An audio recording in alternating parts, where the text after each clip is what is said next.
First of all, I want to welcome you all to this talk today, which I'm going to really treat as a workshop because I really want you to finish this session with some tools that you can actually integrate into your classroom.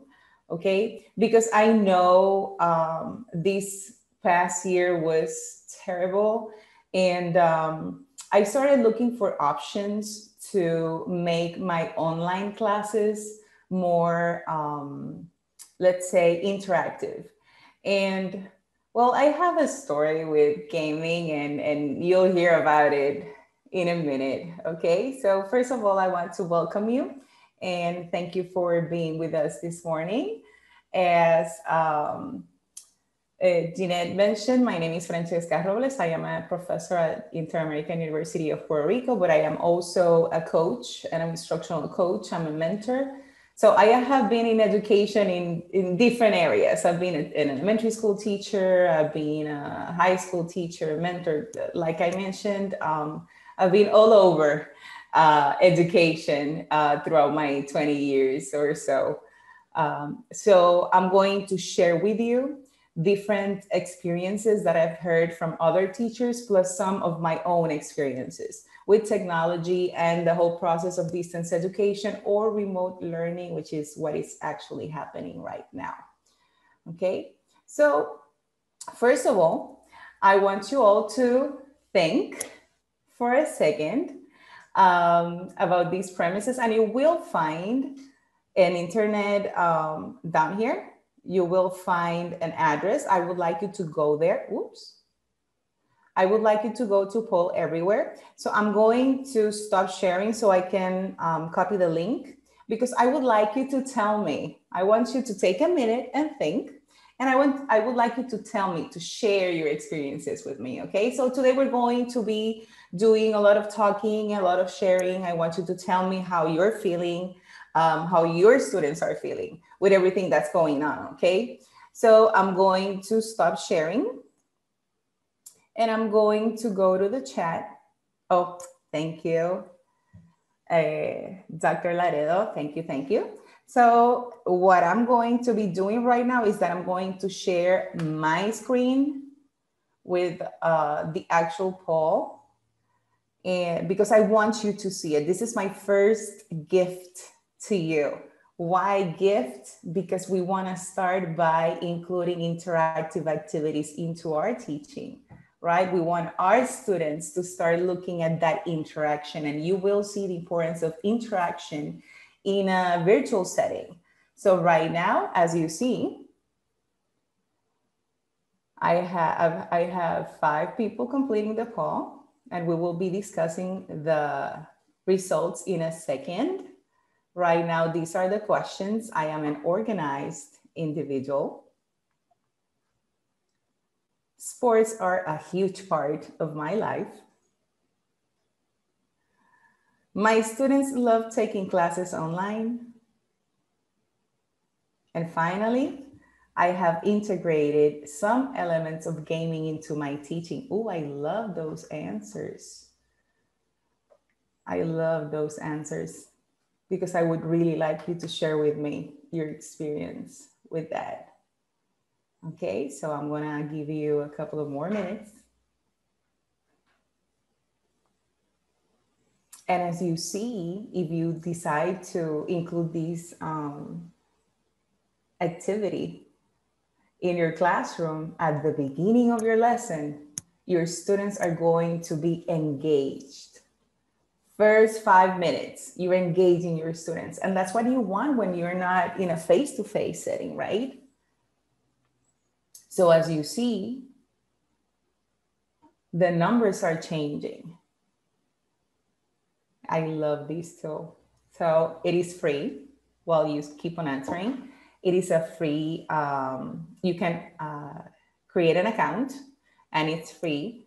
The only detail here is that you can only have 40 answers, but you can work your way around. If you have more than one group, you can create similar prompts and then maybe create an activity for each of your groups.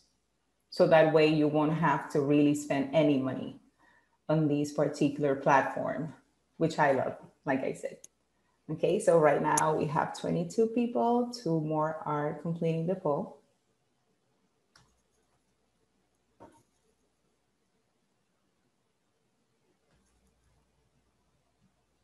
Okay, I'm gonna wait for those 2 more people.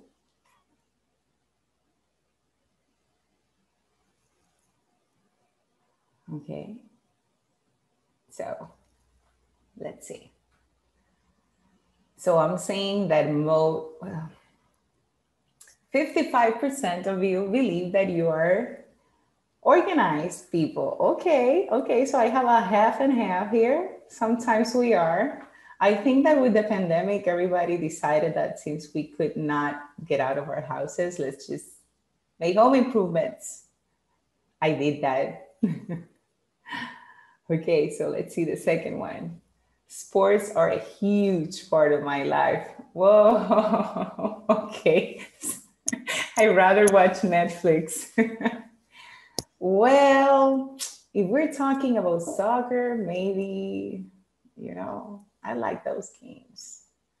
And basketball, I could do basketball, but I'm going to be honest, I'd rather watch Netflix too. But please don't say that. Let's look at this one. My students love taking classes online.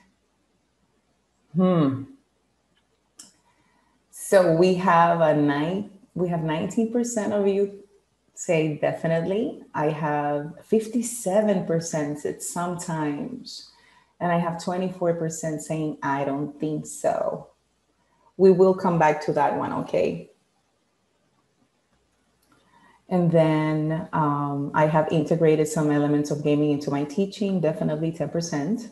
Sometimes 57%, and I don't know how to. Okay, so right now I would like to ask you, those of you who answered sometimes, I don't think so, and then those that answered definitely, because I would really like you to tell me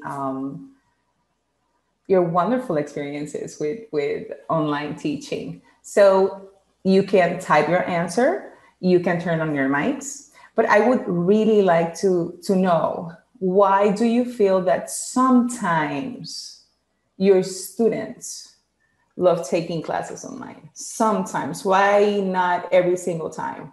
So I'm going to open let me see if I can see the chat.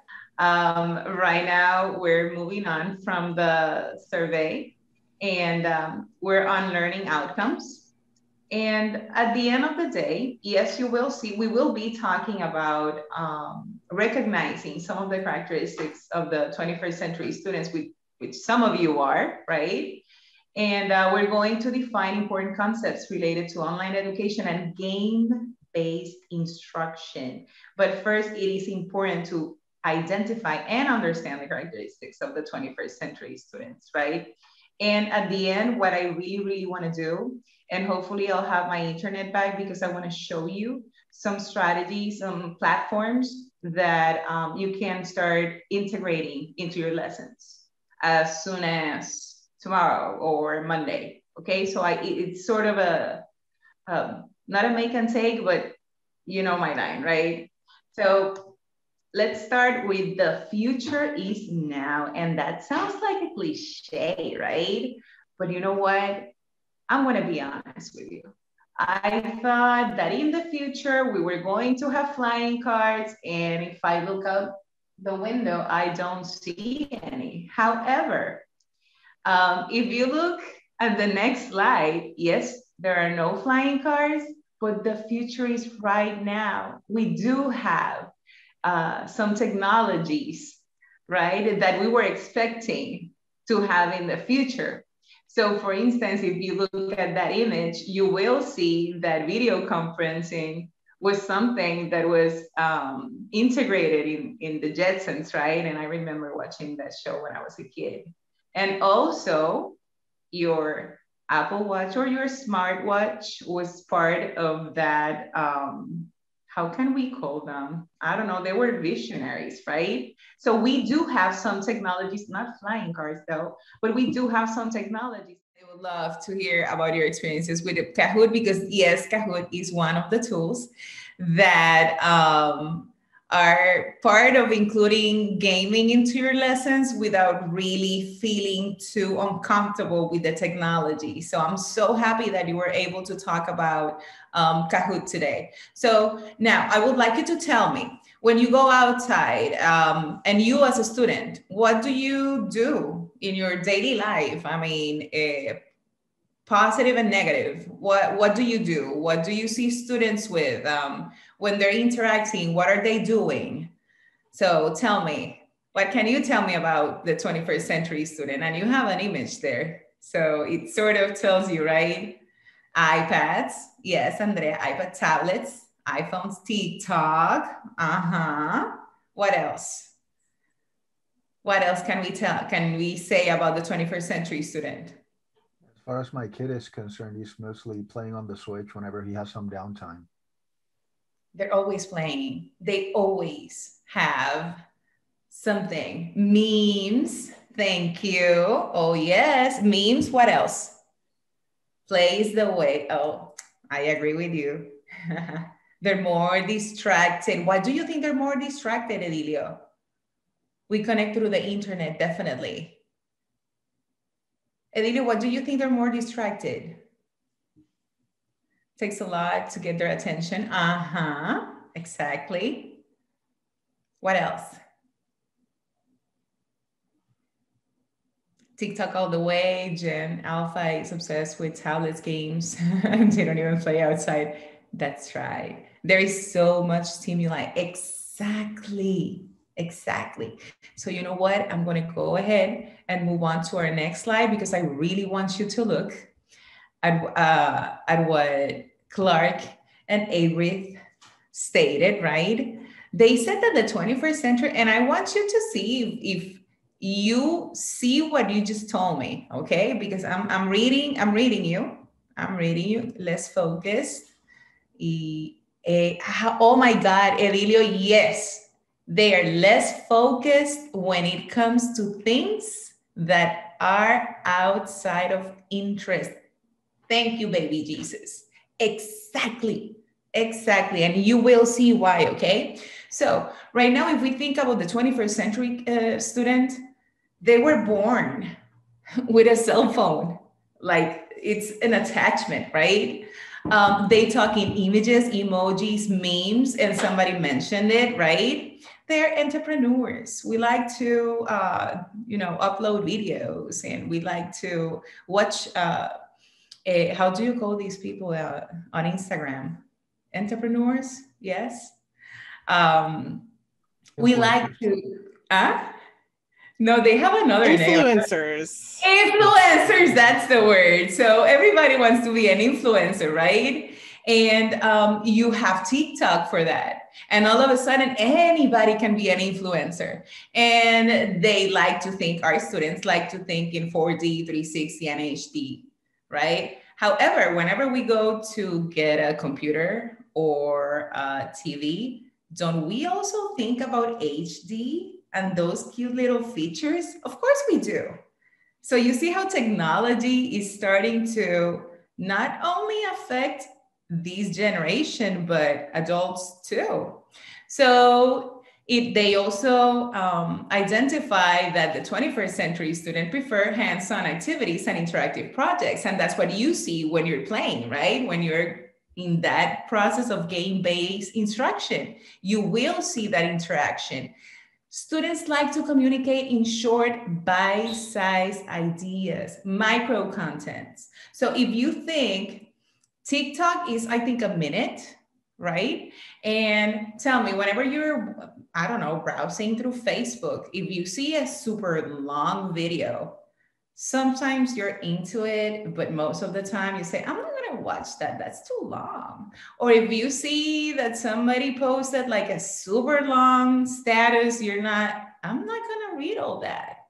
We do it. So imagine our students that are used to watching short videos. Okay, so think about yourselves when you're watching videos on Facebook. If they're short, you're most likely to watch those, right? So we are also preferring micro contents. Our students love to create. Somebody mentioned that their social circle is global. So that means that I can be here and have friends in Texas, in New York, in Rincon, Puerto Rico. Okay, so it doesn't necessarily mean that my social circle is here. And this is the part where I usually talk about my niece. We were celebrating her birthday in September. And you know, in September, we were all indoors and all that. So I decided to rent an Airbnb, and she was with me and with a friend. So we were only 3 people, but she decided that she was going to celebrate with her friends. Where? Well, she has an Animal Crossing account. You see? So what is that telling me? That our students, or you, if you're a student, where are you really interacting with your people? Within platforms like Animal Crossing. And what's up with Animal Crossing? It's giving these students the opportunity to communicate, to create. Sometimes you don't have a space to be creative, like in your real life. So what do? You go into those platforms, right? Why? Because that's where you have the space to create, to collaborate, to interact with people that you love, with people that have the same interests as you. So if we look at the last bullet point, our students, even us, we want to win. We want to use strategies. We want to feel that rush that comes with a game, right? So if we see those characteristics in our students right now, why wouldn't we take those into consideration when we are designing our lessons, right? So I'm going to show you different ways of taking that into consideration when you're designing your lessons with your students.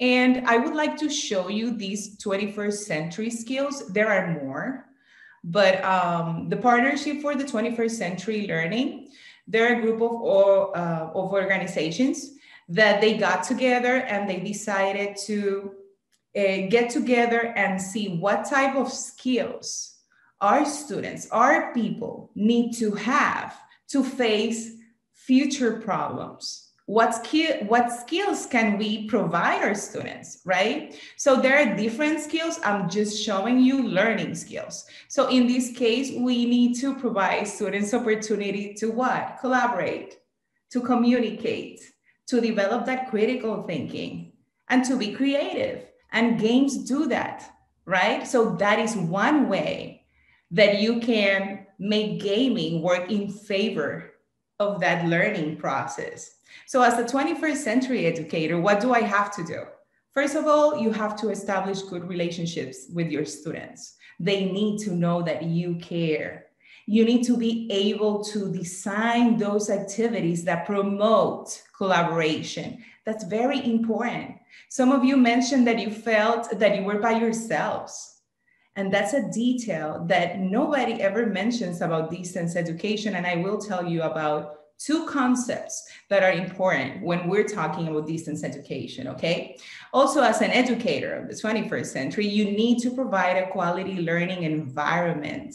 If you're not feeling that as a student, or if you're not feeling that you're doing that as an educator, I invite you to think about it.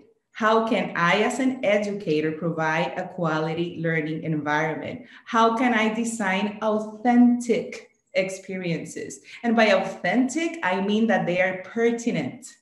Everything that I am learning inside the classroom, I can take outside and solve a problem. That's what we want as educators. We want to prepare our students for the future.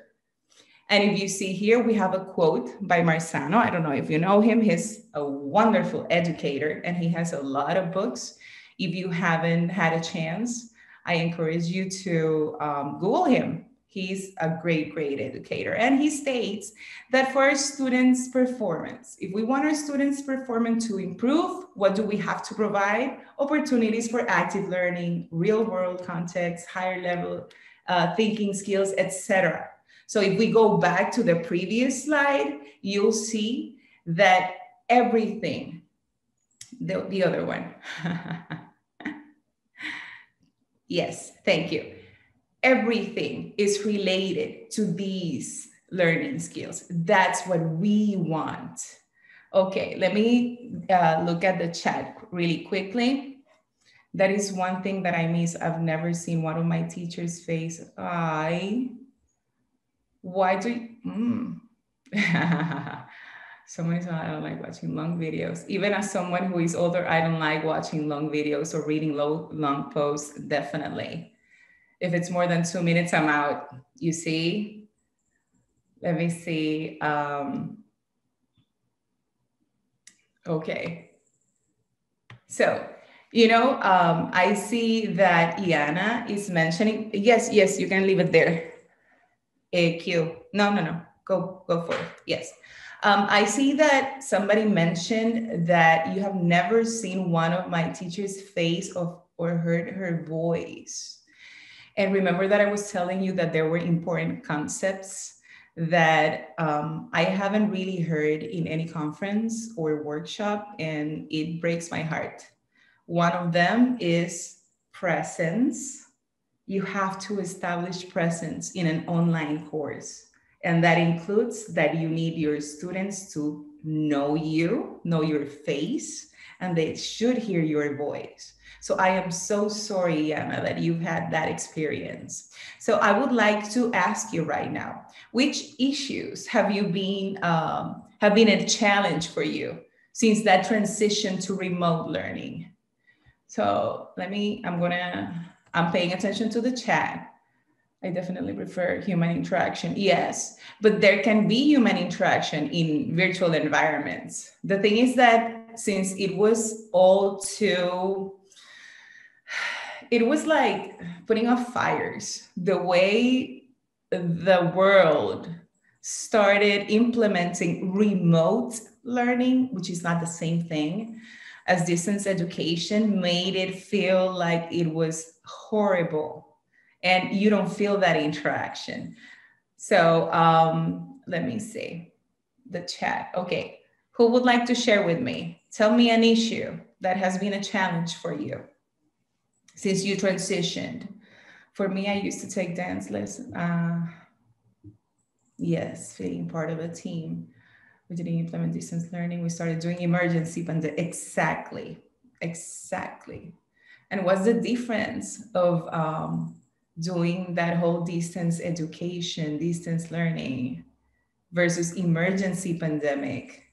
For many of my faculty, it has been doing asynchronous instead of exactly. And why do you think that people are really deciding for asynchronous instead of synchronous? Because they don't see that interaction.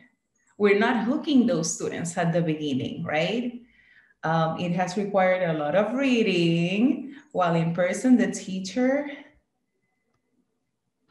would either read, summarize, and give out the lesson with PowerPoint, for example. Now I have been finding myself read so many chapters is something to get used to, especially since I am a very distracted person. Andrea, I get you. I was diagnosed with ADHD when I was 40. So I absolutely understand what you're saying. And yes, I work in IT for a college, and so it's been quite a shift working to get in the system. I'm a hands-on learner, especially for lab activities for science. Okay, many teachers do provide video lectures, available meetings, but not all. Okay, and my first motivation went down when I didn't have a lot of interaction. I can imagine that. Exactly.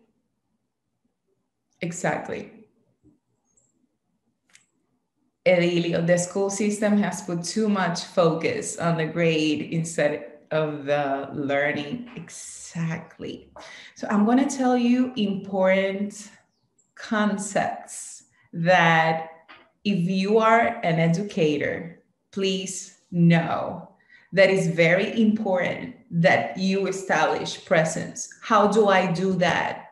When you first start, you can either record yourselves giving your students a welcome, maybe create a welcome video, or you can add your picture and then record your voice when you're doing your PowerPoints, which I see some professors are doing, okay? But it is very important that students know that they are interacting with somebody more than just the technology or the content.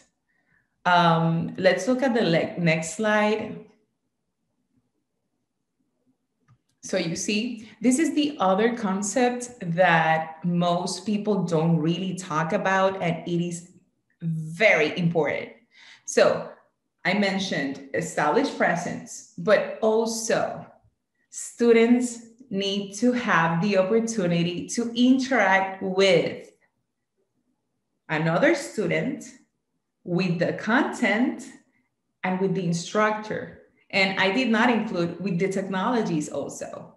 So if you are not developing activities that provide that interaction, then it's time to start analyzing your planning, okay? Because interaction and establishing presence are two of the most important elements in distance education. And those two things happen when you integrate elements of gaming. Okay, so next. So if you see Vygotsky, I mean, we're talking 1978 and he's still relevant. Social interaction is fundamental in the process of learning. And I'm telling you, 1978. And we keep seeing research validating the importance of social interaction. Exactly. Next slide, please. The students need to see that you are human, definitely. So if you are an educator, what's the process? What do you have to do? The first thing you have to do is, go ahead. Think about what you're saying. Education, as we know it, needs to be transformed. We still have, sadly, an obsolete system that is still thinking or preparing people for that industrialized era. And right now we need to move away from that because now we're entering a technological era. So what does that mean? That from now on, the future is where? It's going to be based on ICTs, those new technologies, even technologies that we don't know exist. Maybe we will be using technologies in 5 years that don't exist right now, right? So we have to use that technology to help us keep our students engaged. Our students are technological students. Our students are not going to come to where we are right now. The students from 2021 are not the same students from 10 years ago or 20 years ago. Right now, we have to take into consideration the differences, the generational differences, okay? So how do I do that? I take into consideration the technology. First, I have to consider what are my goals? What do I have to, what do I have to do? What do I want to obtain? What do I want my students to obtain? Okay. Afterwards, after you already figure out your goals, then how am I going to assess the learning? How am I doing that? How can I integrate technology in this process? And then what do I have to think about? I have to think about the learning process, the strategies that I'm going to be using. Maybe you can plug in some gaming elements in there during that learning process, right? And then at the end, you're going to be choosing your learning resources. Those that you know that will work for you and for your students. Because we're integrating games doesn't mean that our lessons are not going to be rigorous. And by rigorous, I don't mean that they're going to be static and horrible. No, rigorous mean that you're going to push thinking to the upper levels. And I want you to think about Bloom. You want students to create, okay? Go back to those 21st century skills.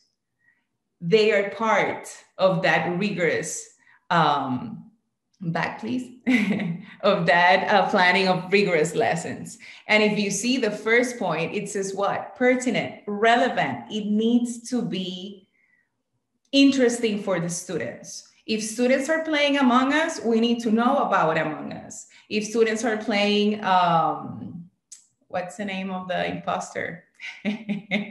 That's Among Us. If your students are playing Animal Crossing, then Animal Crossing it is. You have to know, you have to stay relevant to what your students are playing out there. So you can integrate that into your classroom. Go ahead. Exactly, ways to relate. So right now, I want to show you. Go ahead, Q. So if you're interested, if you're interested of learning more about distance education, you have Henry, you have Birch, you have more. They are the masters in everything that's related to distance education. So I encourage you, if you want to know more about them, go ahead. You will find books and articles that are amazing.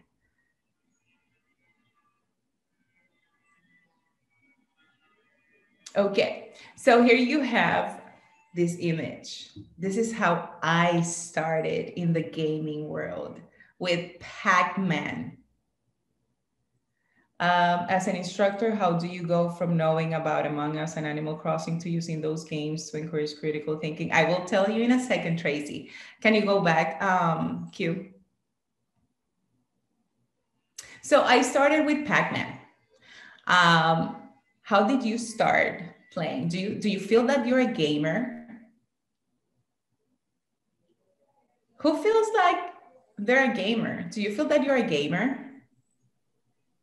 Then you can answer in the chat if you want. Yes. So I see no. I see somebody said yes. Others no. I am not on the worst. Yes, no, yes, okay. G said not at all. I'm a gamer for sure. Definitely. Okay, Q, can we move on? Let's see if you are or not a gamer. Look at that cartoon. Tell me if you are or are not a gamer. Do you know what Farmville is?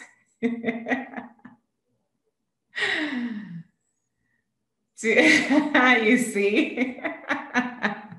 So we are really gamers. I mean, maybe we're not talking big games, but we are gamers, you see? Go ahead, Q. So Vincent in 2018 said that a game is playful, but then look at that word, that magic word, interactive, goal and rule-based system with an established set of mechanics and integrated feedback metric in which players work towards solving problems and completing challenges. And as you see, I just mentioned those 4 C's, 21st century skills, right? I remember that Mafia game. I think Dr. Q might remember that one. Go ahead, Q. Okay, so why should we integrate games or elements of gaming into our classroom? Because they promote all of that. They promote collaboration, leadership, self-expression, loyalty, creativity. Are you seeing those 4 C's that we talked about at the beginning? The 4 C's that we want to develop in our students because we want to prepare them for the future? Yes. Can you go on, please? Okay, so we have different types of video games here. You have role play, you have, for example, Dungeons and Dragons, you have Farmville, we talked about Farmville, and Candy Crush. So yes, guys, you are most definitely gamers. You have Grand Theft Auto, you have SimCity, you have flight simulators. My brothers used to play that one with me. They were awful. That's what happens when you're the youngest. Go ahead, Q. Okay, so there are important elements that games provide that for you to implement game-based learning into your classroom, you need to consider. And if you see these, aren't you already doing this in your classroom? You're establishing rules, right? So a game will provide the rules. A game will give you goals. But what type of goals? Challenges, because our brains get excited when we get a challenge, right? And if we're getting challenged, but we're interacting with other people, can you imagine the whole learning process that's happening there? And what do games do? They provide immediate feedback. And we want to include that in our classes. Games also provide choices. Why wouldn't we provide choices in our classes, right? And why not, if you see mechanics, we're thinking about that learning environment and we're considering every single learning style that we might have in our classrooms.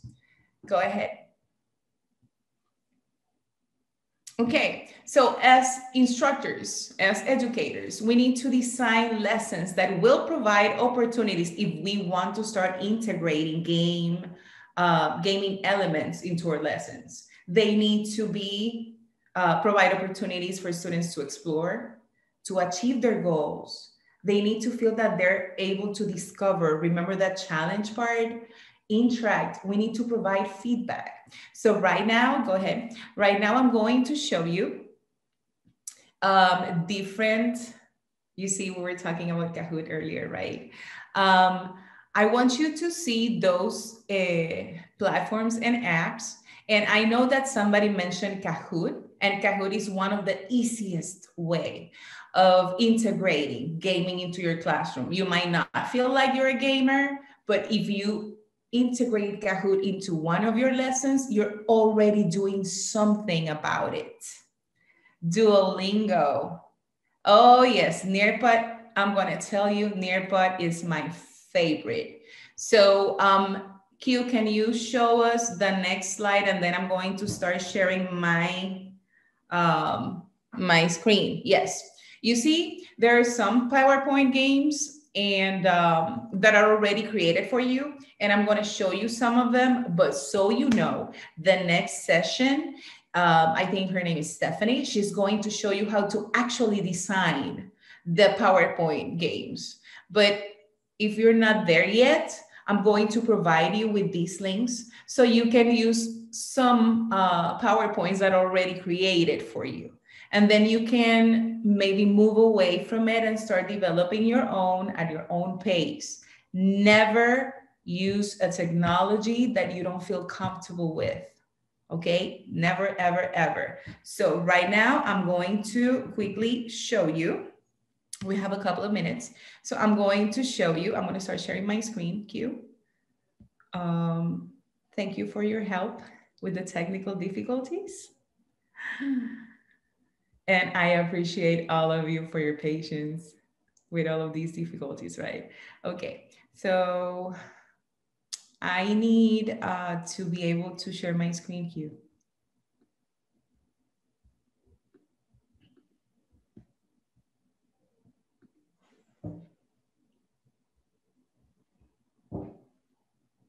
I think that would be on Jeanette. She's the one that can make it so that you can share. You should be able to do it now. Just did it. Okay, perfect. So I'm going to show you, because of the technical difficulties, I was going to show you more, but I'm going to show you one way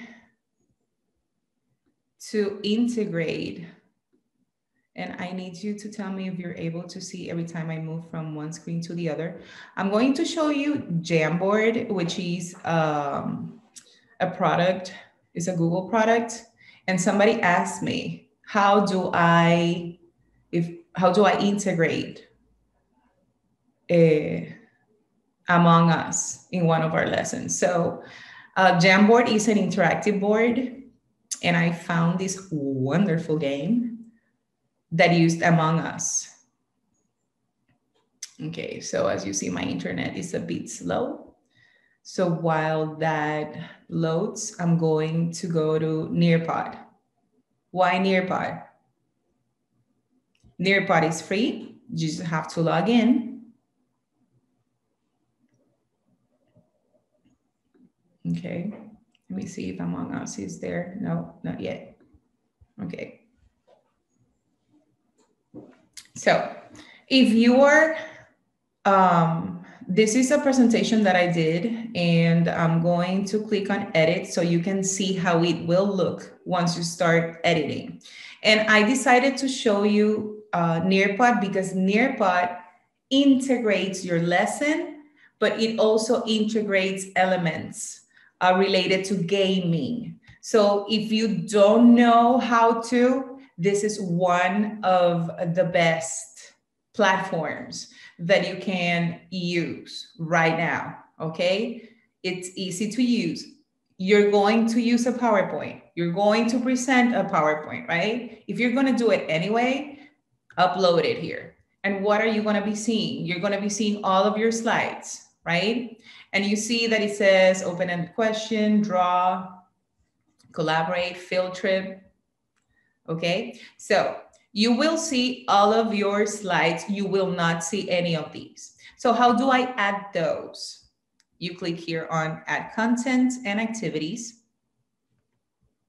So in terms of content, you can add a video, you can add a field trip, and then here you have that virtual reality component that your students are already experiencing in their games, in the platforms. So that's why I said you can start integrating elements of gaming. If they are already using VR, why not integrate it into your lesson, right? It's not that difficult. You're doing the PowerPoint anyway. So let's just integrate that. Yes, it's a little bit time consuming. It is. I'm not going to lie to you.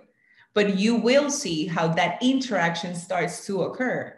Student-student, student content, student-teacher, and the technology. So if I go to activities, you see where it says time to climb. There you have a game, okay? You have a collaboration board where everybody can see what everybody's doing. They can even draw. And I'm going to show you some of these, okay? You can also include a survey, a poll. You can also fill in the blank. So you're creating, you're integrating interactive activities into your already created PowerPoint, okay? So that's what we want. You even have a memory test. So you can integrate elements of gaming until you feel more comfortable, right? So Nearpod, if you want to start doing that, it's the best way. Something I want to tell you, if you click here, know that your content is going to be down at the bottom and you're going to have to move it all the way up, okay? So I'm going to show you how an open-ended question would look. So this is what your students would see. And then you as an instructor would see their answers, and you can choose for the answers to be anonymous, or if you want everybody to know everybody's answer. So that's one. Yes.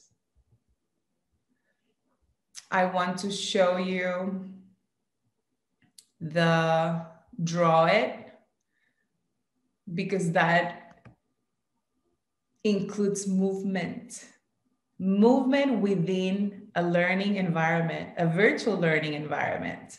So your students would be able to draw. It doesn't matter, whatever you want them to draw.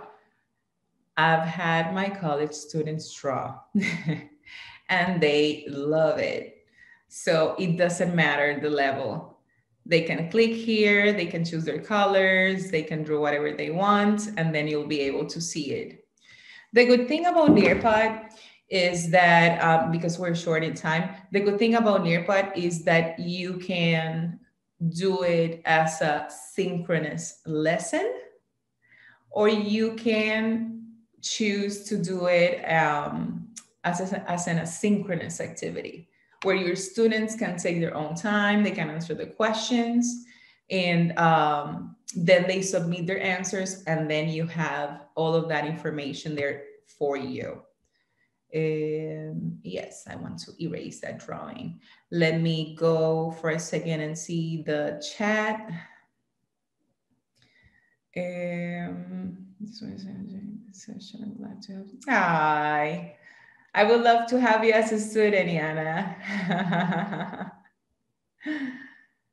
Yes. Oh, thank you, Q. Those are the PowerPoint games that you can go and explore. I used to use a Jeopardy game to practice with teachers here, well, with the students for the state test. That would be the STAR. Is it still STAR in Texas? In Puerto Rico? Puerto Rico, here I come, Maria. You're more than welcome to come. So the equivalent for STAR in Puerto Rico is Meta PR. So I would use the pamphlets, and I created a Jeopardy game for students to review for the test. So that's how you integrate gaming elements. Baby steps. Okay, baby steps. Don't feel like you have to integrate everything today. You don't have to start integrating gaming elements on Monday unless you feel comfortable about it. Okay, because I want you to know that we see you. We see you students. We see you teachers, educators. We see the difficulties that the way remote learning is occurring. And my objective today was to bring you some peace with some of these tools, so you can know and understand that yes, you don't have to be super techie to integrate games into your lessons, because we do want our students to be prepared for the future. So again, as a recap, remember, if you don't have enough interaction opportunities in your lessons, take that into consideration when you're planning. And if you're not establishing presence, remember that it's very important to establish that sense of community within your classroom.